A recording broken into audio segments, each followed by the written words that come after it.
Bonjour, c'est Ursule encore. On est le 26 novembre 2020.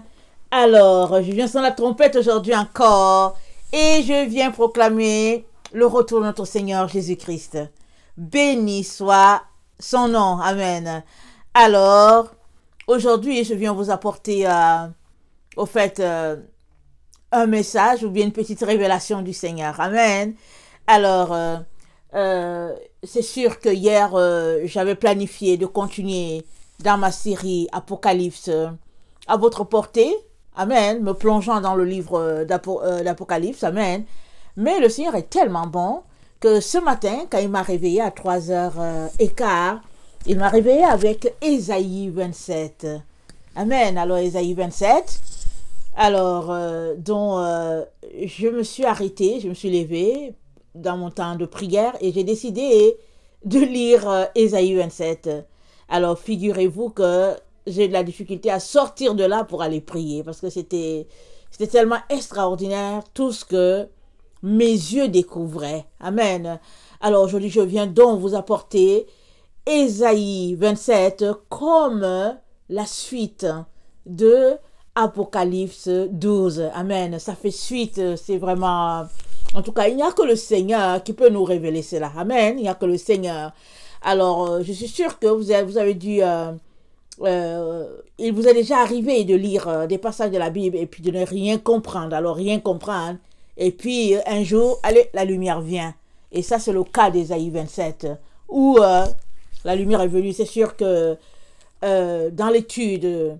je pense, qui est le dragon, amen, je pense que j'avais cité Ésaïe 27, le verset 1, pas plus, et puis bon, voilà, et aujourd'hui le Seigneur me donne ça, il m'a dit va lire complètement, et j'étais émerveillée de voir que tout dans la Bible se recoupe, amen, tout s'explique, la Bible s'explique par elle-même, amen, on n'a pas besoin souvent d'aller loin, c'est tout simplement que quand on se met à lire, on ne comprend pas, alors souvent on lit un passage dans Amos, alors que Amos explique un passage, par exemple, exemple dans Deutéronome, ou bien Amos explique un autre passage, exemple dans Jérémie, et puis ben voilà, c'est comme ça que la Bible se recoupe. Alors, il est important de la lire, amen, et puis de faire une étude, et une étude un peu plus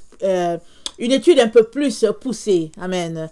Alors que le Seigneur nous donne le temps pour cela, n'est-ce pas? C'est vraiment extraordinaire de demeurer dans la parole de Dieu. Souvent, je suis là et dis, ah Seigneur, quel est le jour où Ursule n'aura rien d'autre à faire que de lire la parole et puis ben rien, juste boire de l'eau et puis continuer de lire. Amen. J'ai hâte à ce jour-là. Alors, je me dis que est-ce que ce sera juste dans la présence divine, dans le, amen, dans la gloire, dans la félicité. Mais c'est possible quand même sur cette terre, amen, qu'on ait des enfants, qu'on soit une épouse, et puis ben, c'est possible. Alors que le Seigneur nous donne de pouvoir nous délecter de sa parole. Amen. Alors sans plus tarder, je vais passer à Ésaïe 27, et puis on va un peu faire un petit retour sur Apocalypse 12, et après on va voir ça, ce que le Seigneur a pour nous aujourd'hui. Soyez bénis. Alors, Ésaïe 27, je vais quand même lire à Ésaïe 26, le dernier verset, le verset 21, et puis ça va nous situer. Amen. Alors, Ésaïe 26, le verset 21, ça dit ceci. « Car voici l'Éternel sort de sa demeure pour punir les crimes des habitants de la terre, et la terre mettra le sang à nu. Elle ne couvrira plus les meurtres. » Amen. Elle ne couvrira plus les meurtres. Et on est dans ce temps-là où la terre ne couvre plus les meurtres. Alors, les enfants sont avortés à un rythme terrible à tous les jours au nom de la liberté de la femme. Amen. Au nom du fait que la femme veut avoir une carrière et tout. Alors, les enfants sont avortés pour toutes sortes de raisons. Et ils appellent ça avortement. Et puis, ils ont dit que c'est un fœtus, que c'est pas une personne. Ils ont dit cela. Parce que l'être humain est capable d'aller très loin pour justifier ces horreurs, ces abominations. Et Ésaïe 26, le verset 21 nous dit, Dieu est descendu, Dieu est sorti de sa demeure pour punir les crimes des habitants de la terre. Et la terre mettra le sang à nu et elle ne couvrira plus ses meurtres. On sait que par le passé, quand on tuait, on n'était pas tranquille, on cachait. Aujourd'hui, on ne cache plus ça. C'est normal. Et la seule personne qui subit, c'est celle-là qui a fait l'avortement. Il paraît qu'elles sont torturées, ces femmes-là. Elles sont torturées. Moi, c'est une connaissance à moi que j'ai amenée au Seigneur qui m'a dit, j'étais encore jeune fille, alors elle m'a dit, Ursule, en tout cas, de ta vie, là, ne fais jamais un avortement. Jamais, jamais. J'ai dit, qu'est-ce qu'il y a? Elle dit, parce qu'elle n'était pas chrétienne. Elle me dit, j'en ai fait pour contenter l'homme avec qui je suis. Il m'a dit de le faire. Je ne voulais pas, il m'a dit de le faire parce qu'il m'a dit que si je ne le faisais pas, il me quitterait. Elle m'a dit, tu sais quoi? Je l'ai fait. J'ai fait l'avortement. Il m'a quitté pareil. Et elle m'a dit, Ursule, ce n'est pas ça le pire. Elle dit, le pire, c'est que quand je dors la nuit, il y a un enfant qui pleure dans les profondeurs de mes entrailles. Elle dit, Ursule, ça là, c'est insupportable. Elle dit avoir dans sa conscience d'avoir tué, elle dit c'est la chose la plus terrible qui puisse exister à un être humain. Amen. Alors, je l'ai conduit au Seigneur. Amen, je l'ai conduit au Seigneur. Et puis ce n'est que quand elle a donné sa vie à Jésus-Christ qu'elle a connu le répit, qu'elle a connu le repos. Amen. Qu'elle a été apaisée. Et elle me disait toujours, c'est terrible, c'est terrible. Et le Seigneur lui a pardonné, le Seigneur, elle a été délivrée, elle a été restaurée. Amen. Et il a fallu qu'elle puisse avorter pour se retrouver dans cette situation pathétique-là, pour rencontrer le Seigneur. Alors, je ne dis pas que c'est la condition, c'est la situation que chacun devrait observer. Mais je vais vous dire une chose. Toi, madame, là, qui va toujours avorter pour contenter monsieur, là, lui, il ne porte pas un enfant, hein. Il ne porte pas un enfant. Dans son sein, là, ça n'a pas été fait pour porter un enfant, même si ils sont dans leurs inventions farfelues, là, ils veulent mettre des utérus aux hommes. Alors, même s'ils sont dans leurs histoires, là, un homme, Dieu n'a pas conçu son intérieur pour porter un enfant. Mais la femme, elle a été conçue, Dieu l'a fait, la forme que Dieu lui a donnée, c'est pour porter un bébé.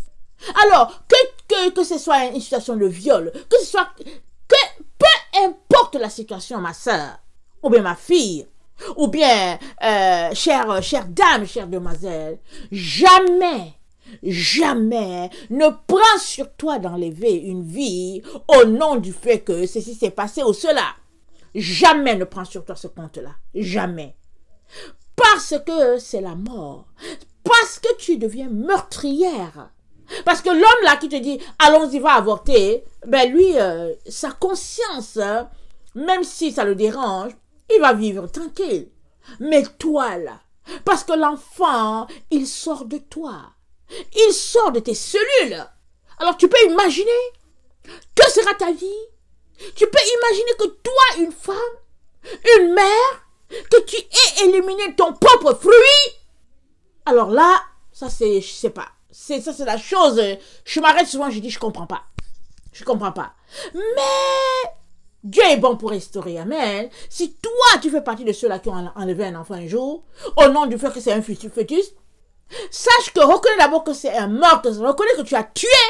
Va devant Dieu pour lui dire, Seigneur, pardonne-moi parce que j'ai tué. Et puis maintenant, demande à Dieu de te guérir, de te restaurer.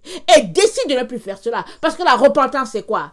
C'est de se détourner de ce qu'on est en train de faire et puis reprendre un chemin normal. Alors, si tu partais à gauche, c'est de retourner et puis te trouver à droite. Alors, si tu partais dans un sens donné, c'est de te détourner pour retourner dans l'autre sens opposé. C'est ça la repentance. Et la repentance, ce n'est que devant Dieu qu'on peut se repentir. Lui demander pardon pour nos péchés, pour notre vie. Amen. Et puis venir devant lui afin qu'il nous guérisse et qu'il nous aide à repartir dans la lumière. Parce que si on dit repentance, c'est parce que tu vis dans le noir. C'est parce que tu vis dans les ténèbres. C'est parce que tu vis dans des choses qui ne plaisent pas à Dieu.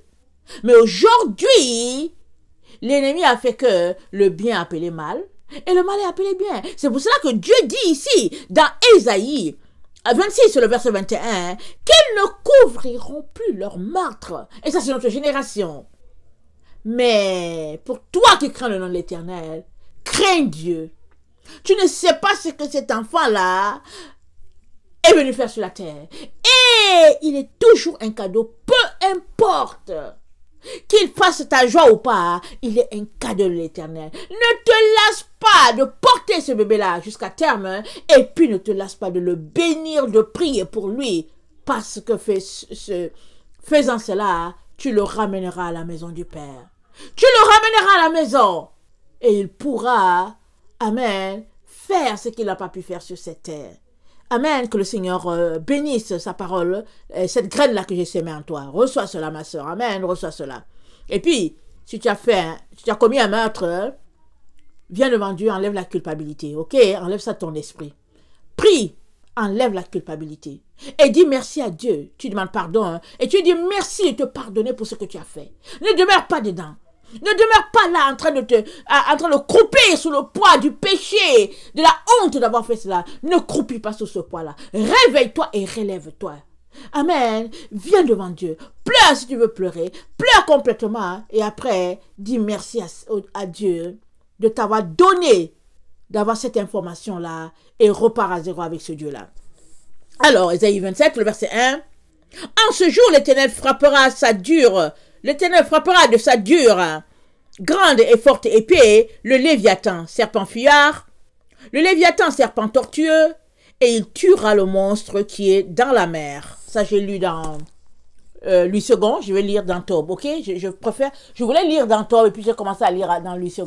Alors, on va repartir. Amen, on recommence. On va dans Tob. Alors, je commence à Ésaïe 26, 21.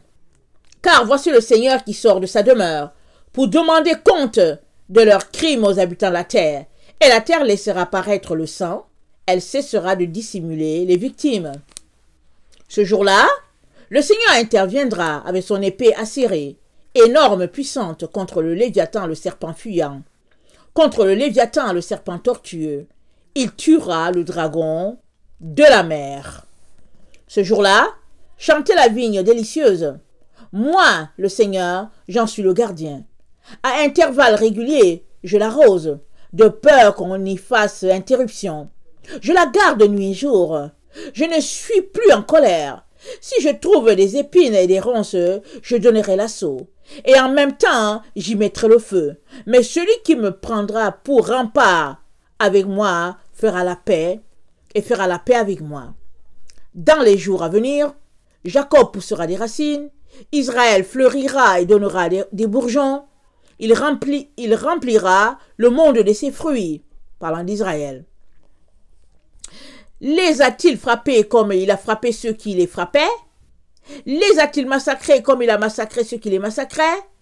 Il a fait leur procès en les chassant et en les expulsant. Il les a enlevés par son souffle violent, en un jour de vent de l'Est, en un jour de vent d'Est, pardon. Et c'est ainsi que sera effacé le crime de Jacob, et tel sera le bruit du pardon de son péché. Il traitera toutes les pierres des autels comme la pierre à chaud qu'on pulvérise. Les poteaux sacrés et les emblèmes du soleil ne se dresseront plus. Les emblèmes du soleil, on sait tous que nous là, qui adorons, amen, les dimanches là, nous adorons le Dieu du soleil. En tout cas, c'est pas Dieu qui a fixé cela. Amen. Alors, Ésaïe 27, le verset 10, la ville fortifiée restera solitaire, pâture ouverte abandonnée comme un désert. Là, le veau viendra paître, là il se couchera et broutera les branchages. Quand les branches seront sèches, on les cassera. Des femmes viendront y mettre le feu. Oui, ce peuple est sans discernement. C'est pourquoi celui qui l'a fait n'en a pas pitié. Celui qui l'a formé ne lui fait pas grâce. Ce jour-là, le Seigneur procédera au battage, depuis le cours du fleuve jusqu'au torrent d'Égypte. Le battage, quand on parle de battage, ça veut dire qu'il y a une récolte. Et c'est vous qui serez glanés, un par un, fils d'Israël. Ce jour-là, la grande trompe sonnera. Ils arriveront, ceux qui étaient ceux qui étaient perdus au pays d'Assyrie, et ceux qui avaient été chassés au pays d'Égypte, et ils se prosterneront devant le Seigneur sur la montagne sainte à Jérusalem. Amen. Alors, c'est merveilleux. Amen. Et comme je disais, Alors, le Seigneur m'a donné ce texte-là ce matin. Il m'a demandé, je me suis réveillée avec 3h15 à peu près là, 3h11 je pense autour de là. Et je me suis mise à lire là. Et quand je lisais, je me suis rendu compte que c'était la suite d'Apocalypse 12. Allons-y lire Apocalypse 12. Vous savez qu'Apocalypse 12, c'est le combat du dragon contre la dame. Amen. Le dragon qui se dresse contre la femme, mais la Bible nous montre que la femme finit par gagner son combat. Amen. Parce que, c'est-à-dire dit, c'est une prophétie qui existe devant le Seigneur depuis Genèse 3, le verset 15. C'est une prophétie longtemps déclarée par notre Père, à plusieurs niveaux. Quand on lit la Bible, on voit que c'est partout. Pourtant, l'homme, l'ennemi de Dieu, n'a jamais vu cela. Ils ont passé leur vie, je dis ils, parce que c'est comme une chaîne de génération en génération. Ils ont passé leur vie à dire que Dieu n'a pas appelé les femmes. C'est ça qu'ils ont passé leur vie à dire. C'est ça. Et puis, plus proche de nous, ils ont trouvé leur cible. Ils ont dit que c'est Paul qui l'aurait dit. Ils l'ont mis là, ils ont bien écrit ça dans la Bible. Ils ont dit que Paul l'a dit. Oh, quand tu lis la Bible, tu vois partout que Dieu dit, vient le jour. Vient ce jour-là. Amen. Où, amen, la femme écrasera la tête du serpent. Et pourquoi elle écrasera la tête du serpent? Parce que le serpent a parti une rumeur concernant la femme depuis le jardin d'Éden. Parce que le serpent a toujours été contre elle depuis le jardin d'Éden. Et le serpent ne manque pas de raconter toujours des histoires sur la femme. Amen. À chaque fois, l'écrasant, la manipulant, l'empêchant d'être. Or, Apocalypse 12, c'est la preuve que Dieu a toujours appelé les femmes comme il a aussi appelé les hommes, bien sûr. Si Dieu ne t'a pas appelé, ne te retrouve pas où il ne t'a pas appelé. Si Dieu t'a appelé à prêcher, va prêcher, que tu sois femme ou pas. Que tu sois femme ou homme, va prêcher. Mais s'il ne t'a pas appelé, quand bien même tu serais homme, ne prêche pas. Ne va pas là où on ne t'a pas appelé. C'est de ça qu'il est question.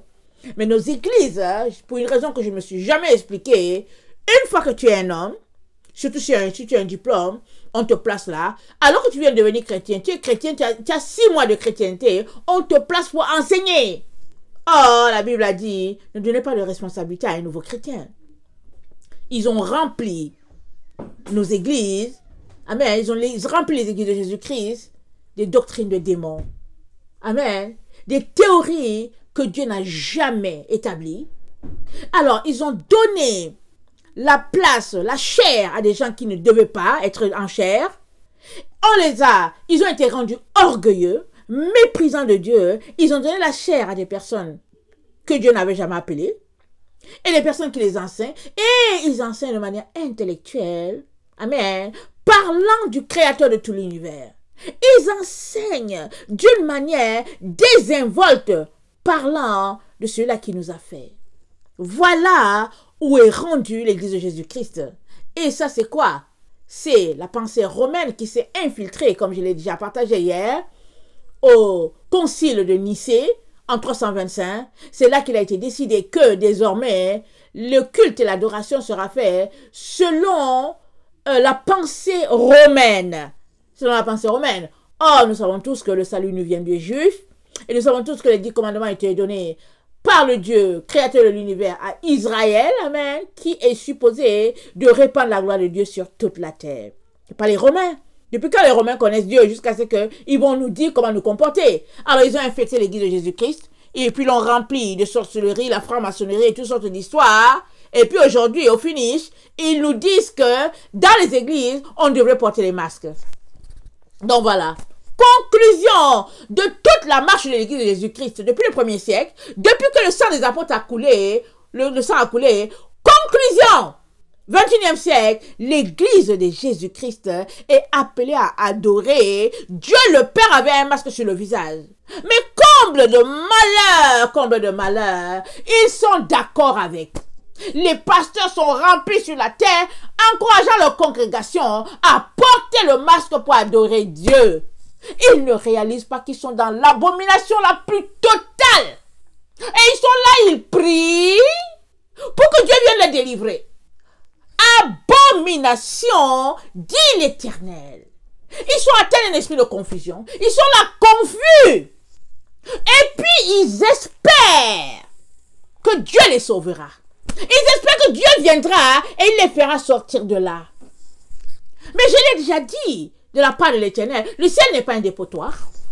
À toi de te débarrasser de tes péchés avant de dire que tu vas aller au ciel. Alors si tu ne veux pas te débarrasser de tes péchés et que tu en ajoutes en mettant le masque sur ton visage, penses-tu que c'est Dieu qui va venir t'enlever le masque? Tu aimes le masque, ben tu le porteras. C'est ça l'histoire. Tu aimes le masque, tu le porteras. Alors ils sont là, ils prient. Oh Seigneur, fais que le vaccin soit trouvé. Eh Seigneur, fais que... J'ai dit quoi? Les enfants de Dieu prient qu'un vaccin pour qu'un vaccin soit trouvé. Ils veulent aller se faire vacciner. Prendre le venin du serpent et changer leur ADN. Et ils prient que Dieu les aide à avoir ce vaccin. Alors, je l'ai déjà dit. Alors, vous l'aurez. Vous l'aurez le vaccin puisque c'est ça que vous voulez. Mais si ce n'est pas ça que tu veux, alors prends tes clics et tes claques. Tes jambes à ton cou. Et puis, viens devant Dieu. Supplie-le de t'aider à sortir de là. À sortir tes enfants de là. Parce que c'est grave. Peut-on être aveugle? La Bible dit qui est aveugle? Comme le messager du Seigneur. Qui est sourd? Comme le messager du Seigneur. Ils sont aveugles, ils sont sourds. Et puis ne leur parle pas, s'il te plaît. Ne leur dis rien. Parce que c'est toi, l'ennemi. Quand tu leur diras, tout le monde va te détester. Ils vont te lancer tous les pierres. Et ils sont dans une confusion totale. Totale. Voilà où l'église de Jésus-Christ est rendue. Et Dieu nous prouve, quand on lit Apocalypse 12, que jamais, jamais il n'a dit à la femme de se taire, à l'église. Il n'a pas dit ça. Il n'y a qu'une bande de machos, des narcissiques, qui veulent se faire voir à quelque part, qui ont monté de toutes pièces une situation, donnant à la femme une certaine sa condition. Alors, respect du mari n'a rien à voir avec prêcher la parole. Ça, c'est deux choses différentes. Mais c'est sûr que c'est à chacun. C'est à chaque être humain de défaire ses liens. Alors si toi là tu es dans une situation où tu es lié partout, attaché partout, tu es assis là dans ton couple attaché, à toi d'enlever les chaînes de tes pieds. Mais si évidemment ton mari c'est ton Dieu, alors on ne peut rien faire pour toi. Il est ton Dieu. Alors qu'est-ce que tu veux?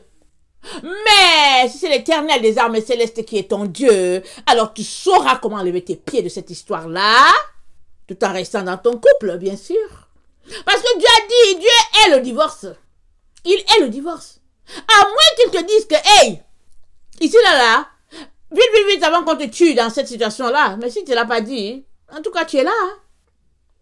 Par contre, il y a voies et moyens pour que tu puisses prêcher la parole de Dieu. Parce qu'il n'attache, ton mari, là, il n'a pas attaché ta bouche. Il n'a pas lié tes mains. Et puis tu réfléchis, non? Alors, donc, c'est pas grave. Si se met là à te brutaliser et tout, en tout cas, Dieu est celui-là qui te défend. Mais ne prends pas le prétexte que mon mari a dit que, et puis mon mari a dit que. Parce que Dieu a créé l'homme et la femme, ils ont été créés, il les a créés à l'image de Dieu. Genèse 2, le verset 26, si j'ai bonne mémoire. Dieu les a créés, hommes et femmes, ils furent créés à l'image de Dieu. Et Dieu a voulu que le monde, amen, soit le reflet de sa gloire sur la terre par Adam et Ève. C'est ça qu'il a voulu, c'est ça qu'il a planifié. Il n'a jamais dit que c'était Adam. Quand Adam était seul, il a passé son temps à nommer les animaux. Il était là perdu et puis ben voilà. Et puis Ève est venue. Alors elle est venue, remplie d'énergie, remplie d'énergie et de désir de faire quelque chose. Alors elle lui a dit, attends, on va goûter l'arbre là, et puis on va voir ce que ça va donner. Mais, c'est une erreur grave, bien sûr, parce qu'elle avait des consignes qu'elle n'a pas observées. Mais Dieu est tellement bon, qu'il lui a dit au serpent, le même jour là, quand il est arrivé dans le jardin, il a dit au serpent là, que puisque tu as fait cela, la postérité de la femme va écraser ta tête.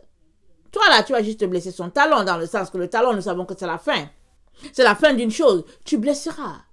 Elle aura un peu des égratignures à quelque part. Elle vivra des situations de difficulté à quelque part, parce que c'est le talon, parce que... Mais elle, là, toi, tu vois là ce que tu feras. Juste au niveau de son talon, là. Et puis, ce sera ta fin, là. Mais elle est là, elle est la personne qui écrasera ta tête une bonne fois pour toutes, toi, Satan, afin que le règne de Dieu puisse arriver sur la terre éternellement. Éternellement. Alors, Dieu, dans son grand amour, nous a laissé un texte dans la Bible. Alors, la séparation sera faite. Apocalypse 12, je l'ai déjà dit, c'est la séparation entre les vrais grains et les mauvais, entre les brebis et les boucs, entre ceux-là qui craignent l'Éternel et ceux-là qui ne le craignent pas. C'est la séparation. Parce que ceux-là qui craignent l'Éternel vont se retrouver alignés derrière la femme, et ceux-là qui ne le craignent pas seront alignés derrière le dragon. Je l'ai déjà dit, le dragon c'est l'église institutionnalisée, parce que quand on lit dragon, on se dit serpent, on se dit ok c'est le diable, c'est les gens du monde. C'est comme ça qu'on voit. Mais quand le Seigneur apporte sa révélation, le dragon, c'est l'église pervertie de Jésus-Christ telle qu'elle est, corrompue par les pensées romaines, amen, et puis infectée par les sectes de franc-maçonnerie, de rose-croix, et puis de sorcellerie, et puis de fétiches, et puis toutes sortes de vaudou, de mysticisme, de sorcellerie africaine, et puis toutes sortes d'histoires qu'on ne peut même pas nommer. Tout est accepté là dans l'église de Jésus-Christ aujourd'hui. Et pourtant, quand on retourne à l'église d'origine, amen, on se rend compte que d'un seul cœur, d'une seule âme, il se tenait, il rompait le pain et il priait et il sanctifiait l'Éternel des armées célestes. C'est pareil avec Israël. Quand on prend l'histoire d'Israël, quand Akan avait volé quelque chose, alors ils sont allés en guerre, ils ont perdu. Alors, on posait des questions, personne n'osait ouvrir la bouche. Et puis finalement, le Seigneur a désigné que c'est dans telle famille, il a nommé le nom de la famille. Finalement, c'est venu on a nommé le nom du monsieur. Et puis finalement, on a trouvé d'où ça sortait. Et puis, Akan a été brûlé, sa famille avec. Lui, il a causé le tort. Et puis tout le mal a été ôté d'Israël ainsi. Parce que ce n'était pas acceptable. Dieu a dit à Israël, tu n'accepteras pas le péché au milieu de toi. Parce que le jour où tu accepteras cela, vous serez décimés. C'est pareil pour nous les enfants de Dieu. Mais aujourd'hui dans l'église de Jésus-Christ, c'est un méli-mélo. Alors, si pour le moment, on se retrouve qu'il n'y a pas encore de musulmans ou bien des bouddhistes et tout, mais au moins, on se retrouve avec les gens qui disent qu'ils sont chrétiens, ne le sont pas. Et puis pire, ces personnes la prêchent. Pire, elles prêchent, elles essaient de démontrer qui est ce Dieu-là, mais elles prêchent de manière intellectuelle. C'est rempli sur la terre, c'est rempli sur les réseaux sociaux, c'est rempli. Mais Dieu, le créateur de tout l'univers, c'est avec le cœur qu'on l'aime, pas avec la tête. Si tu n'es pas capable d'aimer ce Dieu-là avec le cœur, alors va encore devant lui. Parce que ceux-là qui l'aiment avec le cœur iront jusqu'au bout. Parce qu'ils vont te dire, fais pas, moi c'est Dieu, c'est collé pour la vie. Tu peux faire tout ce que tu veux sur moi. Je ne laisserai pas mon Dieu. Mais ceux-là qui l'adorent d'une manière intellectuelle, dès que leurs intérêts sont en jeu, ils disent à Jésus, bye bye. Ils sont partis. Tu regardes, tu dis, mais attends, je pensais que tu étais chrétien. Mais hélas. Alors, feras-tu partie du groupe qui sera mis à l'écart, le groupe de la vraie doctrine, aligné derrière la femme? Ou feras-tu partie de ces gens-là qui sont derrière le dragon, mais qui se convainquent qu'ils sont en train de faire la volonté de Dieu? Ils se convainquent qu'ils sont la véritable église de Jésus. Et ils se convainquent. Ce groupe-là va s'allier dans la religion commune que le nouvel ordre mondial va imposer. C'est une religion où on va essayer d'apporter un consensus avec les musulmans, les bouddhistes. En tout cas, voilà, on va essayer de trouver un terrain d'entente pour tout le monde. Mais la base de cette église-là, cette religion unique-là, elle est déjà posée. Elle a été posée depuis le concile de Nicée en 325, en permettant désormais à ce que ce soit le roi Constantin qui dise comment l'église devait être, et puis il fallait désormais à l'église ne plus fêter la Pâque comme attends, il était question que l'église ne fête plus la Pâque le même jour que les Juifs, mais qu'elle fête la Pâque telle que les Romains le font. Voilà, c'était à partir de là que la racine de mal a été infectée dans l'église, et puis petit à petit. Mais l'église est rendue au soir de sa vie, là. Parce que Jésus est en train de rassembler. Et Apocalypse 12 nous le démontre, amen. Et on regarde, on voit que Apocalypse 12, ça nous dit: un grand signe parut dans le ciel. Une femme enveloppée de soleil, la lune sous ses pieds et une couronne de 12 étoiles sur sa tête. Elle était enceinte. Elle criait, étant en travail et dans les douleurs de l'enfantement. On sait tous que quand on est enceinte, on vit beaucoup de douleurs, surtout quand on est proche d'accoucher. Alors, mais il y avait aussi un dragon devant elle. Devant cette femme-là, le dragon est venu. Et le dragon, c'était un dragon rouge, rouge de sang. C'est le sang.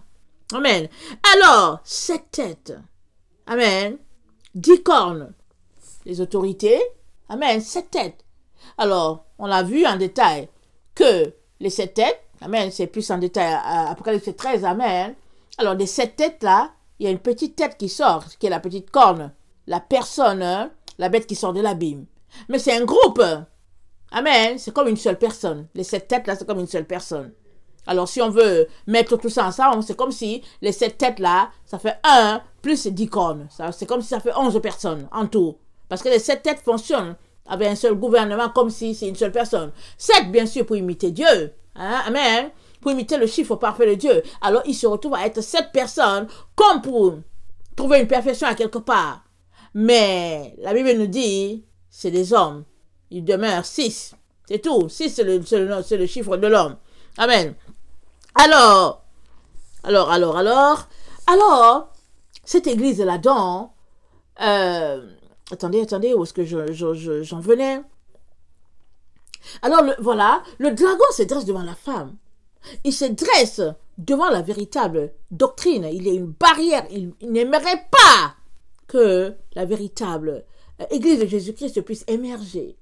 Et c'est si bien qu'on nous a tellement caché la vérité. Vous savez que même dans la Bible, là, qu'on lit, il y a des parties où quand tu lis, tu t'arrêtes, tu te dis, bon, c'est écrit de telle sorte que tu regardes, tu lis, tu te dis, en tout cas, bon, souvent, c'est fait exprès. Souvent aussi, c'est pas fait exprès. Parce que dans la traduction, si on traduit l'araméen, par exemple, en français ou en anglais, on n'aura pas forcément le même sens. Et puis, il y a des langues, même dans les langues africaines, le mot, selon son intonation, peut dire ceci ou bien peut dire cela. Si bien que souvent les traducteurs, ils ne l'ont pas bien placé. Mais il y a des endroits aussi où c'est fait exprès pour garder ça comme ça. Comme des noms de femmes qui ont été changés dans la Bible pour des noms d'hommes. Il y en a. Parce que si on doit faire...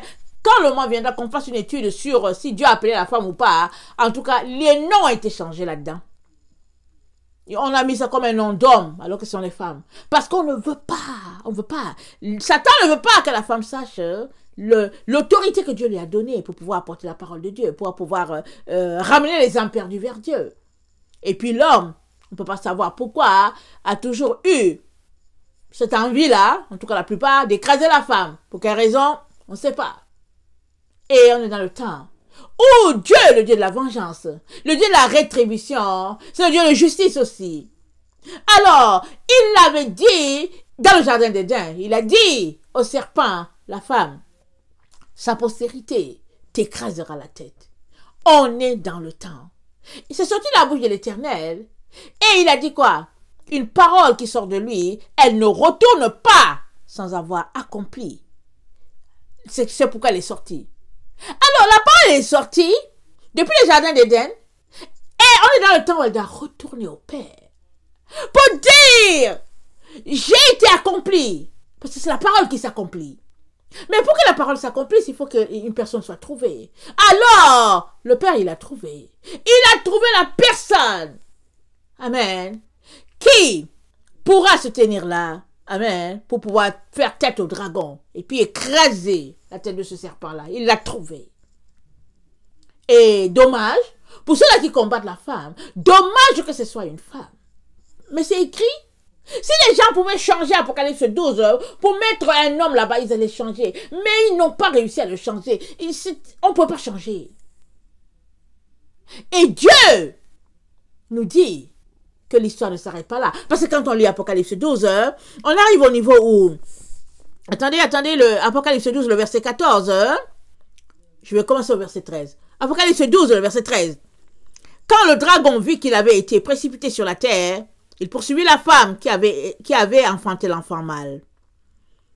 Et les deux ailes du grand aigle furent données à la femme, afin qu'elle s'envolât au désert, vers son lieu où elle se nourrit, un temps, des temps, et la moitié d'un temps, loin de la face du serpent. Ça fait 42 mois, ça fait 1260 jours, ça fait 3 ans et demi. Ok? Et de sa bouche, le serpent lança de l'eau comme un fleuve derrière la femme, afin de l'entraîner par le fleuve. Ici, le fleuve, c'est les paroles. Amen. Les paroles, le mensonge, les injures, le mépris, tout ce qu'on peut imaginer. Verset 16. Et la terre secourut la femme, et la terre ouvrit la bouche et engloutit le fleuve que le dragon avait lancé de sa bouche. La terre secourut la femme comment? Ben, la femme, elle est morte. C'est comme ça que la terre l'a secourue. Alors, quand une personne est morte, tu vas la tuer comment? La personne est morte. Amen. Alors, le verset 17. Et le dragon, il s'irrite. Il s'irrite et il va faire la guerre à la postérité de la femme. À tous ceux-là qui croient, amen, qui font partie de la véritable doctrine de Christ. Parce que cette doctrine-là, elle est en train de s'élever sur toute la terre. On ne peut pas museler les vrais enfants de Dieu longtemps. On ne peut pas museler la personne qui est remplie de l'esprit. On ne peut pas l'empêcher. On ne peut pas. Paul, là, il aimait tuer les enfants de Dieu, il les tuait. Mais le jour qu'il avait été visité par le Seigneur, il ne pouvait pas. Les gens pouvaient le tuer, mais il ne pouvait pas. Il ne pouvait pas faire autre chose que de prêcher Jésus-Christ. Amen. Et c'est comme ça. Quand la parole de Dieu t'a saisi, quand tu es saisi de l'Esprit de Dieu, en tout cas, tu n'as pas le choix. Alors les enfants de Dieu, là, ils se réveillent partout sur la terre. Qu'ils soient en Amérique du Nord, qu'ils soient en Afrique, qu'ils soient dans les îles, peu importe, en Asie, en Océanie, au Moyen-Orient, peu importe l'endroit où ils sont en train de se réveiller à la véritable doctrine de Jésus. Et même, vous savez quoi? Dans les villages, en tout cas avant que moi je ne vienne, que je ne quitte mes parents pour aller en Occident, les quelques fois on allait au village, la pureté de l'évangile se trouvait dans le village. Vous savez, ils ne savent pas lire très souvent. Et puis s'ils savent lire, en tout cas, ils n'ont pas toutes les structures que nous avons. Alors c'est l'homme, la pensée de l'homme, l'orgueil de l'homme qui met des barrières pour dire que non, le culte doit se faire comme ci, et puis il faut faire comme ça, et puis comme ci, comme ça. Mais dans les villages, la pureté de leur cœur, quand ils assistent le Seigneur, c'est un culte pur, un culte saint. Et puis ça vient des cœurs purs. Et une louange agréable à ce Dieu-là. Alors, donc, le dragon il se dresse, empêchant l'œuvre de Dieu, avec toutes sortes de théories et tout. Mais le dragon se met dans la poursuite de ces gens-là qui ont décidé qu'ils vont marcher sur la véritable doctrine.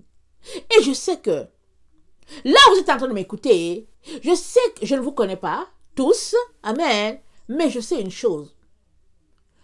Vous allez vous réveiller, amen, vous allez vous réveiller, parce qu'on est dans le temps de la fin. Et une fois que vous êtes réveillé, vous n'avez pas le choix que de réveiller les autres. Parce qu'une fois que tu as été piqué par le virus de la véritable doctrine, une fois que tu as été piqué par cette vérité-là, excusez le terme virus, disons plutôt vérité, parce que virus, ça sonne souvent encore une mauvaise connotation. Amen. Mettons ce qui est vrai, amen, ce qui est bon, amen. Laissons le mot virus. Quand tu es piqué par la vérité, tu n'as pas le choix que de saisir l'autre pour dire, hey, est-ce que tu sais que Jésus arrive? Et tu n'as pas le choix que de te transformer. Tu n'as pas le choix de prendre ta parole pour aller voir pour dire, c'est vrai. Je ne peux pas continuer de marcher selon la doctrine de l'Église romaine ou la pensée romaine, alors que le vrai Dieu ne m'a pas donné cette doctrine-là. Et je suis appelé à marcher sur la véritable doctrine. Et je viens vraiment nous encourager. De ne pas avoir peur des êtres humains. Qu'est-ce qu'ils vont nous faire? Rien. Mais craignons le Créateur de tout l'univers qui peut, une fois que nous sommes morts, nous jeter dans la géhenne. Alors, il vient, il se tient au bord du sable de la mer. Apocalypse 12. Amen. Le verset 17. Le verset 18, pardon. Alors, il se tient là. Et l'apôtre Jean se met à nous décrire le dragon. La personne.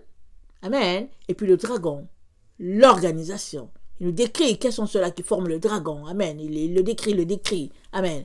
Et on finit d'avoir ce schéma-là, la description, parce qu'Apocalypse 13, ça décrit plutôt le dragon et puis, en tout cas, le travail qu'il va faire. Et puis, en tout cas, qui est la petite corne. Amen. Quand le dragon finit de décrire ça, pardon, quand Jean finit de décrire cela, amen, le Seigneur nous renvoie à Ésaïe 27 en nous disant ce n'est pas fini. Parce que Apocalypse 12 finit comme si le dragon aura le dessus sur les enfants de Dieu. Oui, il aura le dessus dans le sens que la Bible nous dit que Apocalypse 13, le verset 16, ça nous dit que il lui fut donné de faire la guerre aux saints et de les vaincre. Amen. Il se tient au bord du sable de la mer. Et puis, il lui a été donné de vaincre, de faire la guerre aux vrais enfants de Dieu et de les vaincre. Et puis, il lui fut donné autorité sur toute tribu, tout peuple, toute langue, toute nation. Et tous les habitants de la terre l'adoreront, ce dont le nom n'a pas été écrit dans le livre de vie. Amen. Les gens vont l'adorer. Dieu le dit. Mais qu'est-ce qu'il nous dit dans Ésaïe 27, lui-même, notre Seigneur nous dit? Il nous dit, en ce jour-là, il parle au dragon. Parce que le dragon, en tout cas, Dieu a laissé qu'il puisse s'attaquer aux enfants de Dieu. C'est dit que les enfants de Dieu lui ont été livrés. Amen. Parce que tout ça, c'est pour exercer le jugement de Dieu. Et puis, c'est dit que il aura le dessus sur ceux-là dont le nom n'a pas été écrit sur le livre de vie. Le livre de vie de l'agneau. Mais sur les autres là, sur vous là qui vous réveillez, il n'aura pas le dessus sur vous. Quand bien même il vous tuerait, il n'aura pas le dessus sur vous. Parce que votre sang qui coulera sera comme le sang d'Abel qui a coulé, qui crie jusqu'aujourd'hui. C'est le sang de la pureté. C'est le sang de la vérité. C'est le sang qui va couler pour racheter, pour purifier cette terre-là. Parce que ce sang, il coule à cause de la vérité. Il coule parce que vous allez refuser de vous plier aux règles de Satan à travers un être humain. Alors Dieu dit donc à ce dragon-là, à cette personne-là, pour dire, écoute-la bien. Il lui dit ça. Il dit en ce jour-là, l'Éternel frappera de sa dure et grande forte épée le Léviathan. Voilà, il nous dit, le dragon c'est un Léviathan, ce Léviathan. Amen. Le serpent fuyard. Ah ouais, il est fuyard? Mais oui, il est fuyard parce qu'il est dans la mer, on n'arrive pas à l'attraper. Il est là, mais Dieu dit, son jour vient. Il est Léviathan, un serpent tortueux. Dans sa pensée, dans son esprit, un serpent mystique, c'est vrai, et puis un serpent manipulateur, menteur, hypocrite, séducteur. Voilà tout ce qui renferme le mot tortueux. Amen. Il dit, il tuera le monstre qui est dans la mer. Et il dit, et en ce jour-là, quand Dieu aura tué ce monstre-là, il dit, Israël sera restauré. Et puis, il nous présente la situation. Parce que là, on peut dire, en fait, qu'est-ce qui se passe et tout? Qu'est-ce qui se passe? Alors, c'est quoi? Le dragon aura le dessus et tout ça. Mais Dieu dit, il nous présente déjà que Israël a déjà été déporté à cause de ses fautes, à cause de ses péchés. Amen. Pendant 70 ans, ils ont été égarés. Amen. Ils ont été déportés, pardon, loin de leur terre natale. Et le verset 9, ainsi, le crime de Jacob a été expié. Ésaïe 27, le verset 9. Dieu dit que cette situation-là, qui fait que il y a confrontation entre la véritable église et puis la fausse, Dieu dit que cette situation-là est arrivée pour que la parole de Dieu puisse s'accomplir. Tant il est vrai que Israël a péché, et tel qu'il l'a expliqué à Daniel, alors Israël a été déporté par le roi Nebuchadnezzar, et puis finalement, quand Daniel s'est réveillé pour prier, pour dire, mais attendez, Seigneur, est-ce que c'est pas, les 70 ans ne sont-ils pas déjà passés? Et Dieu lui explique pour dire que ça va arriver, ça va s'étendre jusqu'à notre génération. Amen. Et ça va s'étendre jusqu'à notre génération, afin que le péché d'Israël et de Juda soit expié. Alors il nous donne l'information ici. Il nous dit que le crime de Jacob a été expié, et voici le fruit du pardon de son péché. Et c'est quoi le fruit du pardon de son péché? C'est que le fruit du pardon de son péché, c'est que l'Éternel permet la séparation entre le bon grain et le mauvais. Parce que Apocalypse 12, c'est la séparation entre les vrais des faux. Amen. Alors il dit, le Seigneur permet cette séparation-là. Et pour que cette séparation soit, il nous dit qu'il y aura guerre. Il y a ces causes. Regardez, ça nous dit, le verset 10, « Car la ville forte et solitaire, c'est une demeure délaissée et abandonnée comme le désert. Là pâture le veau, et il s'y couche et broute les branches. Quand les rameaux sèchent, on les brise. Des femmes viennent pour les brûler. C'était un peuple sans intelligence. Aussi celui qui l'a fait n'a point eu pitié de lui. Celui qui l'a formé ne l'a point fait grâce. » Alors Dieu nous dit que le péché a été expié. Et comment ça a été expié? Il dit Dieu a permis tout ce temps-là, mais il y a un combat. Après, ce 12 nous parle de ce combat-là. Il dit, il eut guerre dans le ciel. Michel et ses anges combattirent contre le dragon. Et le dragon et ses anges combattirent. Mais ils ne furent pas les plus forts. Et puis, le grand dragon, le serpent ancien, appelé le diable, Satan, celui qui séduisait toute la terre, il fut précipité sur la terre. Et ses anges furent précipités avec lui. C'est Apocalypse 12, le verset 9. Comme il est précipité, c'est comme ça qu'il se tient là au bord de la mer, là, finalement. Parce que, rappelez-vous, j'ai fait une vidéo où il y a une personne, celui-là qui va représenter le dragon, il sera possédé par le diable. Parce que le diable, on ne le voit pas, on ne le sent pas. Il agit à travers les êtres humains. Il a été déclaré mort par Dieu, Dieu l'a banni. Mais son jour arrive. Mais sa manière de fonctionner, il fonctionne à travers les êtres humains. Alors finalement, tu vois une personne, tu vas dire, hey, tu sais quoi, Bernard m'a fait ceci, Bernard m'a fait cela. Mais c'est le diable qui agit à travers Bernard. C'est pourquoi que quand Simon-Pierre est venu dire à Jésus, à Dieu ne plaise, quand il a dit à Jésus que, parce que Simon ne voulait pas que Jésus aille à la croix, Jésus-Christ a dit, arrière de moi Satan. Mais il ne le disait pas à Pierre en tant que personne, mais il le disait à Pierre qui avait laissé Satan l'envahir, parce que Pierre, avait cette pensée égoïste là de garder son Seigneur à lui. Il venait de découvrir que Jésus était le Messie. Dès qu'il a découvert que Jésus était le Messie, Jésus a trouvé que c'était le moment qu'il leur dise qu'il va mourir. Alors, Pierre lui dit à Dieu ne plaise. Et Jésus dit, arrière de moi, Satan. Parce que toi et moi sommes appelés à reprimer Satan à tout moment. Alors, est-ce que c'est ça qui s'est passé pour que la personne là, appelée dragon, elle a laissé Satan l'envahir? Qu'est-ce qui s'est passé? En tout cas, la Bible nous dit dans 2 Thessaloniciens 2, voilà ce qu'on va lire. On n'a pas tous les tenants et les aboutissants, n'est-ce pas? Hein? Les aboutissements, on ne sait pas. On n'a pas tous les tenants. Amen, mais Dieu, il sait. Alors, 2 Thessaloniciens 2, le verset 9 nous dit, « L'apparition de cet impie se fera par la puissance de Satan, avec toutes sortes de miracles, de signes et de prodiges mensongers. Et avec toutes les séductions de l'iniquité, et pour ceux qui périssent parce qu'ils n'ont pas reçu l'amour de la vérité qui les aurait sauvés. » Alors c'est une situation de manipulation, une situation d'hypocrisie, une situation de sorcellerie, une situation de mysticisme, une situation où finalement, en tout cas, une personne devient possédée par le diable, représentant le dragon, qui lui donnera toute son autorité, qui le bénira pour faire ce travail afin de tuer les 2 témoins de la fin. Et quand il l'aura fait, il sera acclamé, il sera louangé, il sera présenté comme, bon voilà, la personne et tout. Mais c'est une petite corne qui le fait. Et elle sera envoyée par les grands, ou bien, bon, voilà, équipée par les grands. La petite corne va pouvoir faire ce travail-là. Et puis après cela, elle va dealer avec Dieu, ou bien Dieu va dealer avec la personne. Et c'est comme ça que Dieu exerce son jugement en tout temps. Comme quand Israël a péché, Dieu a envoyé le roi Nebuchadnezzar pour les punir. Et Dieu a dit à Israël, écoutez, si vous partez avec le roi Nebuchadnezzar, il aura pour vous de bonnes conditions. Et nous avons tous le témoignage que Daniel, Shadrach, Meshach et Abednego étaient bien traités dans la cour royale. Amen. Et les autres aussi étaient traités. Mais si vous ne suivez pas le roi Nebuchadnezzar, alors j'enverrai l'épée contre vous par lui encore. Alors le roi leur a offert de quitter, d'abandonner.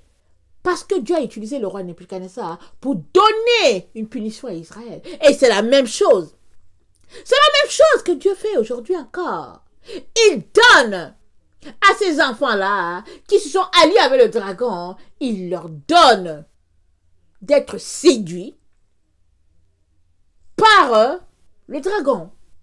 Ils sont là, convaincus d'être dans la vérité, incapables de se départir de toutes ces choses-là. Pourquoi? Parce qu'ils aiment la gloire des hommes, parce qu'ils ont la crainte des hommes, et puis souvent parce que finalement, ils trouvent peut-être que la personne par qui Dieu les avertit n'est pas digne de confiance, ou bien ne mérite pas, et puis qu'elle raconte n'importe quoi. Généralement, quand l'être humain ne veut rien savoir, il dit de son confrère qu'il raconte du n'importe quoi. Et puis c'est la solution. C'est la solution. Moi, j'entends ça fréquemment. Alors, quand on leur dit que, ouais, au fait, voilà, il paraît que il y a un document en ligne qui dit qu'ils vont saisir les maisons, ils vont nous faire sortir. Ils disent, oh non, non, non, moi je ne crois pas à des choses comme ça, oh c'est des bêtises, je ne crois pas à ça. Ou bien on leur dit, ah, il paraîtrait qu'on va se mettre à porter les masques, il paraît qu'ils vont imposer le masque obligatoire. Oh non, non, non, c'est pas possible, non, non, on est dans un pays de droit, non, ça ne peut pas se faire, mais voyons. Et après, le masque est imposé et puis ils sont là. Et puis ils disent, bon, mais moi je ne pensais pas que ça allait se faire. Voilà un peu ce qui se passe. Mais notre Dieu nous appelle à sortir du milieu d'eux. Il dit, mon peuple, sortez du milieu d'eux. Il dit, détournez-vous de vos péchés, sortez de là. Et il a dit, je vous accueillerai. Je serai pour vous un père et vous serez mes enfants. Mais si nous ne voulons pas, alors, dès le départ, en partant, Dieu nous dit, la postérité de la femme écrasera la tête du serpent. Beaucoup ont pensé que ça s'était arrêté à Jésus, parce que Jésus, c'est la postérité de la femme, il est venu par Marie, la Vierge Marie, il est venu par là. Les gens se sont dit que oui, alors c'était annoncé, ça a annoncé Jésus, il fallait s'arrêter là. Mais non, non, non, Dieu dit non, non, non, ça ne serait pas là. Ça ne serait pas là. Il nous donne le texte d'Apocalypse 12. Et à la fin, il décide que lui-même, après avoir envoyé le fils de perdition, pour exercer le jugement de Dieu dans l'Église envers toutes ces personnes-là qui ont refusé la véritable doctrine, alors Dieu lui-même va donner la sentence du dragon. Amen. Alors,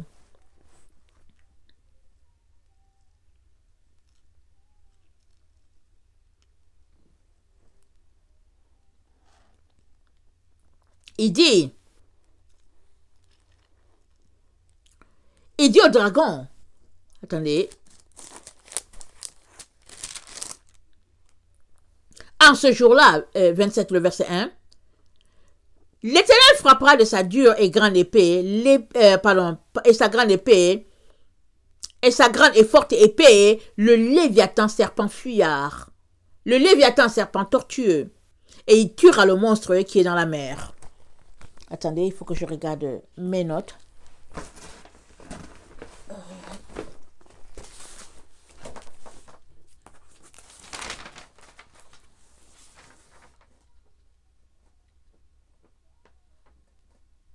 Daniel 20, le verset 1 à 3.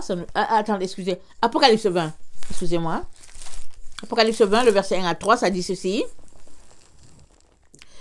Puis je vis descendre du ciel un ange qui avait les clés de l'abîme et une grande chaîne dans sa main.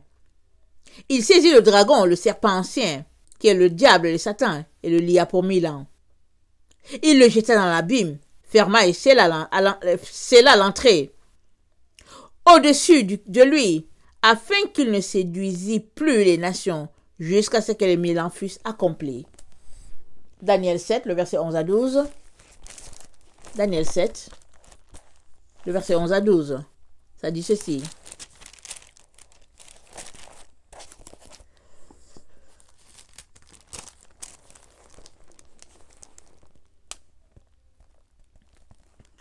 Je regardais alors, c'est Daniel qui parle, je regardais alors, à cause des paroles arrogantes que prononçait la corne, et tandis que je regardais, l'animal fut tué, et son corps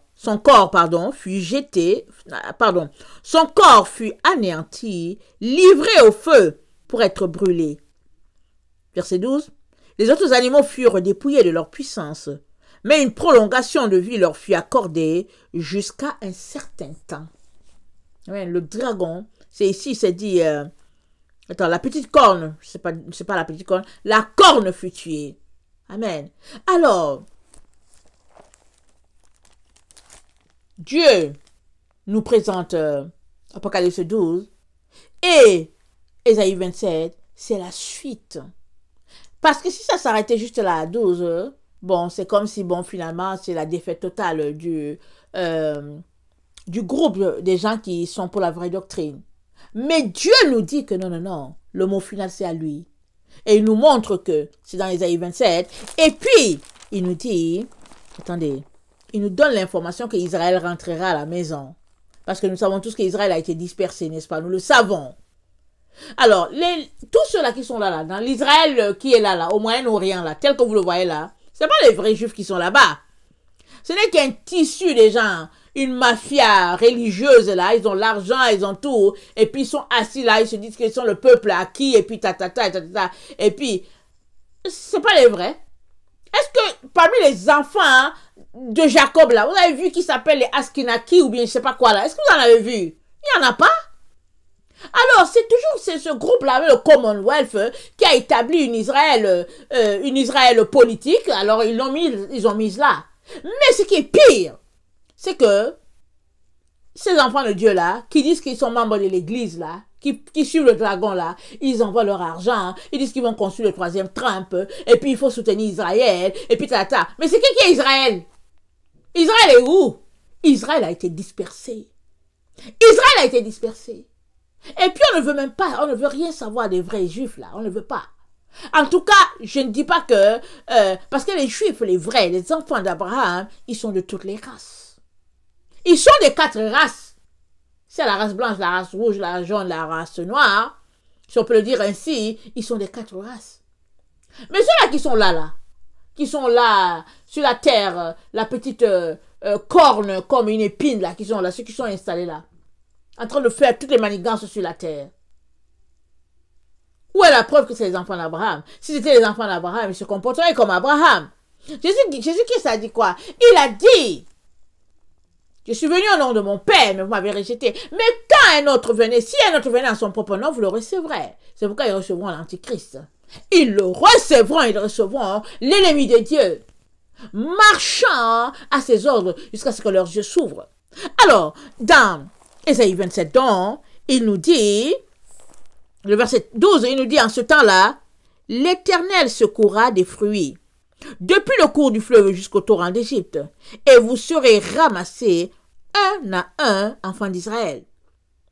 En ce jour, on sonnera la grande trompette, et alors reviendront ceux qui étaient exilés au pays d'Assyrie, aux fugitifs au pays d'Égypte, et ils se prosterneront devant l'Éternel, la montagne sainte à Jérusalem. Tout cela, Dieu permet tout cela là pour que Israël soit rassemblé à nouveau. Mais ils seront pris un à un. Un au Canada, un en Arabie, un comment on appelle ça, en Asie, un au Kenya, etc. Il va rassembler ses enfants un à un. Et, écoutez, attendez, je vais lire.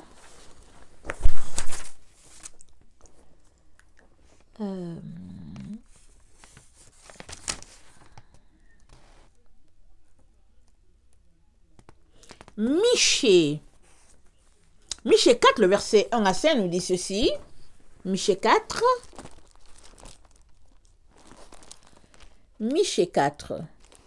le verset 1 à 5.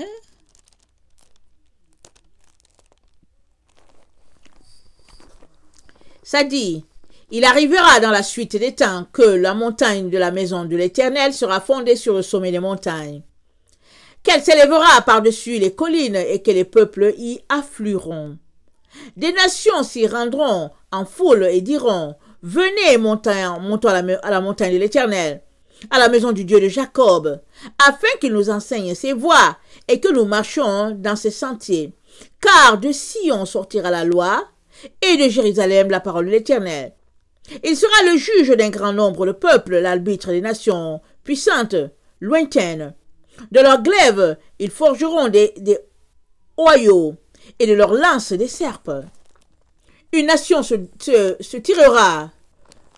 nation ne tirera plus l'épée contre une autre, et l'on n'apprendra plus la guerre. Ils habiteront chacun sous sa vigne et sous son figuier, et il n'y aura personne pour les troubler, car la bouche de l'Éternel les armées à parler. Amen. Alors, la bouche de l'Éternel les armées à parler, attendez, j'ai pas fini. Tandis que tous les peuples marchent chacun au nom de son Dieu, nous marcherons-nous au nom de l'Éternel de notre Dieu, à toujours et à perpétuité. Ça doit être notre prière. Tandis que tous les peuples marchent chacun au nom de son Dieu, nous marcherons, nous, au nom de l'Éternel notre Dieu, à toujours et à perpétuité. Voilà la condition qui va faire que tu vas te retrouver rassemblé dans la nouvelle Jérusalem, dans le nouveau pays que Dieu a réservé pour ses enfants. C'est que tu puisses marcher au nom de l'Éternel des armées célestes. C'est la seule condition. Sinon, tu as beau dire que tu viens d'un peuple, et puis le peuple de Jacob, le peuple de ceci, tu ne seras pas rassemblé. Et Dieu a permis tout cela pour que ces vrais enfants soient rassemblés et qu'on puisse se retrouver tous dans cette terre-là, sur cette terre-là, où il n'y aura plus de souillure, où l'Éternel lui-même sera la lumière qui brillera là. Et Michée 4, le verset 9 à 14, nous donne une information très importante. Alors, Dieu parle ici de la fille de Sion, mais quand il parle de la fille de Sion, il parle effectivement de le ressortissant, ou bien de l'enfant de Jacob, du ressortissant de Jacob, mais il parle de tout cela qui craint l'Éternel des armées célestes, et puis qui ont soif, qui ont hâte que son règne vienne sur la terre. Alors, dans Michée 4, le verset 9, Dieu dit ça. Il dit, pourquoi maintenant pousses-tu des cris? N'as-tu point de roi pour te conseiller? Pour que la douleur te saisisse comme une femme qui accouche? Fille de Sion, souffre et gémis comme une femme qui accouche. Car maintenant tu sortiras de la ville, et tu habiteras dans les champs, et tu iras jusqu'à Babylone. Là, tu seras délivré. C'est là que l'Éternel te rachètera de la main de tes ennemis. Alors, fille de Sion, c'est Jérusalem. Comment Jérusalem a été déportée. Israël a été déporté. Le roi Nebuchadnezzar les a déportés. Et après, ils ont subi notre déportation. Et ils ont été dispersés partout. On les a pris, on les a mis dans les bateaux. On les a dispersés sur toute la terre, finalement. Finalement, toutes les 10 tribus ont été dispersées. Et puis, Benjamin est resté avec Judas. Je pense que c'est Benjamin. Ou bien est-ce que c'est Ephraïm? En tout cas, Benjamin ne s'est jamais séparé de Judas, amen, et puis je pense qu'Ephraïm aussi était avec Judas, amen, mais finalement eux aussi, oui, ils ont été dispersés. Et voilà, on ne sait plus où sont les vrais enfants des vrais descendants de Jacob. Mais Dieu nous dit qu'il avait déjà prévu que Jacob serait rassemblé à nouveau. Alors il dit, c'est à Babylone que Jacob sera rassemblé, parce qu'avant, ils étaient sur leur terre, et ils ont désobéi, ils ont refusé de respecter le sabbat, alors Dieu les a punis. Il les a dispersés. Et puis là, là où ils ont été dispersés, Dieu dit qu'à Babylone, dans le système de Babylone où nous sommes, c'est là que les vrais enfants seront rassemblés. Amen. Alors il dit ceci, le verset 11, pardon, Michée 4, le verset 11, il dit, maintenant, plusieurs nations se sont rassemblées contre toi, c'est-à-dire la vraie église, la vraie fille de l'Éternel. Amen. Ceux-là qui marchent selon Dieu, la vraie église. Amen. Alors, maintenant, plusieurs nations se sont rassemblées contre toi, qu'elles soient profanées, disait-elle. Qu'elles soient profanées. C'est-à-dire, toutes ces nations-là sont contre Israël, Israël spirituel. Voilà. Et que nos yeux se rassasient dans Sion. Mais elles ne connaissent pas les pensées de l'Éternel. Elles ne comprennent pas ses desseins. Elles ignorent qu'il les a rassemblées comme des gerbes dans l'air. Fille de Sion, lève-toi et foule. Je te ferai une corne de fer et des ongles d'airain. Et tu broieras les peuples nombreux. Tu consacreras leurs biens à l'Éternel, leur richesse au Seigneur de toute la terre. Maintenant, fille des troupes, rassemble tes troupes. On nous assiège avec la verge, on frappe sur la joue le juge d'Israël. Qu'est-ce que Dieu est en train de nous dire ici? Dieu est en train de rassembler. Et il nous donne le chemin dans Apocalypse 12. Et il y a beaucoup qui disent, oh non, c'est pas le temps. Mais on sait tous que, en septembre 2017, il y a un signe qui est apparu dans les cieux. Alors les gens qui étaient mécontents disent que, ouais, le Seigneur dit de ne pas observer les signes, et puis les trucs zodiaques ont fait ceci, et puis, mais il n'était pas question des signes zodiaques.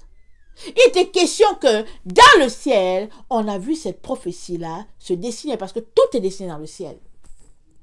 Tout est dessiné. Quand tu dis que, ah oui, je suis balance, oh mais il paraît que je suis gémeaux et tout, tu penses que c'est où? Ils ont vu ça se dessiner sur le ciel, c'est là déjà, c'est là.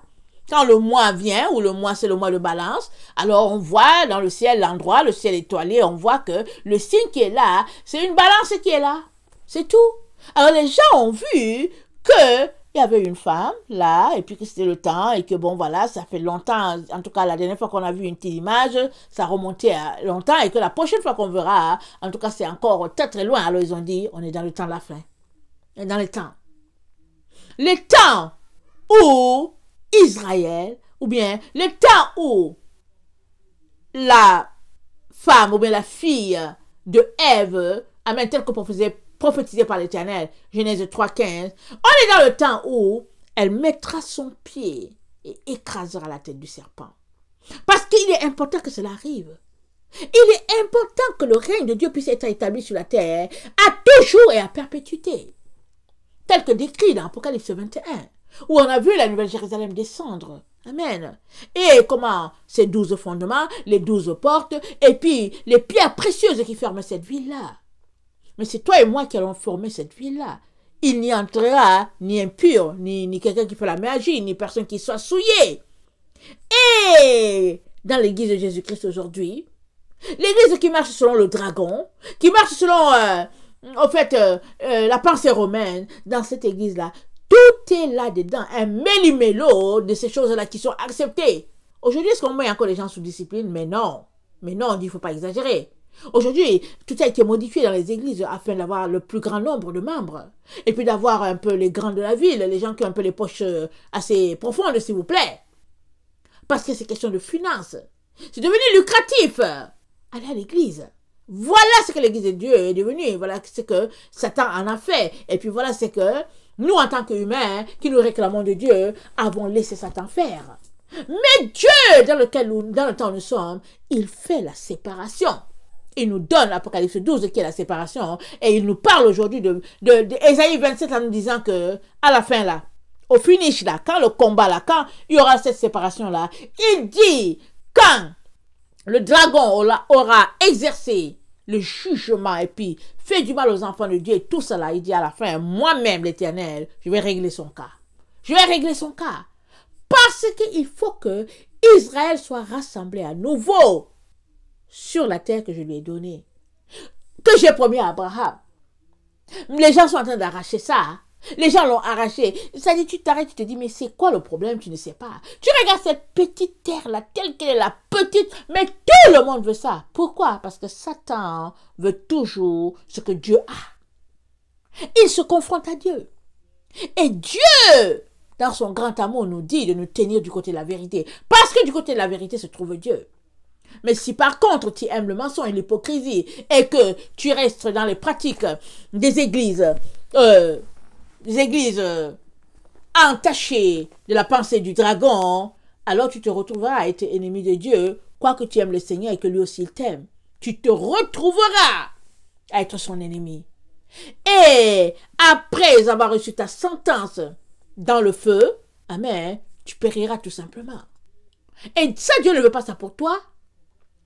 C'est pourquoi il nous donne, Ésaïe 27 là, il nous dit, c'est pas la fin, hein. Il nous dit la fin là. C'est pas le fait que les enfants de Dieu ont été livrés à Satan, et puis que lui là, il se tient au bord du fleuve de la mer là, et puis bon, finalement, hein, il va les niquer et tout, et puis c'est comme si bon, non, c'est pas la fin. La fin, c'est que le dernier mot est à l'Éternel, notre Dieu. Alors, s'il vous plaît, mes chers frères et chères sœurs, je viens encore nous encourager à nous réveiller. Je viens nous encourager à aller devant Dieu pour lui dire, est-ce que ce que j'entends là, c'est vrai? S'il vous plaît, allons-y. Parce que, oui, c'est ton droit de dire que, ben, moi, je ne sais même pas si ce qu'elle dit, c'est vrai, c'est ton droit. Mais maintenant, quand tu considères que c'est une affaire de vie ou de mort, tu peux au moins venir devant Dieu, n'est-ce pas? Lui demander si ce que tu entends, c'est vrai. Il te parlera. Il y a des gens qui disent que, ouais, on n'entend pas Dieu, on n'entend pas. Mais est-ce que tu lis ta Bible? Combien de temps tu prends avec lui? Alors, qu'est-ce que tu viens chercher? Souvent, les gens viennent seulement, ils pensent que c'est à l'épicerie, ils ont leur liste là, ils viennent s'asseoir devant Dieu. Oh oui, Seigneur, merci parce que tu es bon. Je veux une voiture, je veux de l'eau, je veux ceci. Et puis bon, voilà. Et puis quand ils ont fini leur liste, ils disent, ah, merci Seigneur parce que tu es bon, amen. Mais ça, c'était un monologue, n'est-ce pas? Commence à bâtir ta relation avec Dieu. Commence à l'aimer, à l'adorer, à lui donner la place qui est la sienne. Hein? Et alors tu verras si il te le rendra ou pas. Mais si tu viens juste le voir comme si tu allais dans un centre commercial, alors ne sois pas étonné du fait que tu as l'impression que c'est un mur qui est là devant toi. Alors je viens vraiment nous encourager, mes chers frères et sœurs. Je viens nous encourager, on est à la fin. C'est un temps le Seigneur m'a dit, dis-leur, insiste là-dessus en leur disant que c'est la fin. Que trompe, que la justice donne raison à trompe ou pas, c'est la fin. Vous êtes la fin. Alors ça veut dire que c'est la fin, c'est le combat qui est là. Le combat il est plus intense. Le combat était déjà là entre le dragon et la femme, mais il s'en va en crescendo à tous les jours. Jusqu'à ce que la victoire soit assurée par les enfants de Dieu. C'est ça que ça nous dit. Et là alors le règne sera remis à notre Seigneur. Et encourageons-nous. Ne laissons aucune séduction nous arracher notre couronne. Ne laissons aucune séduction, s'il vous plaît.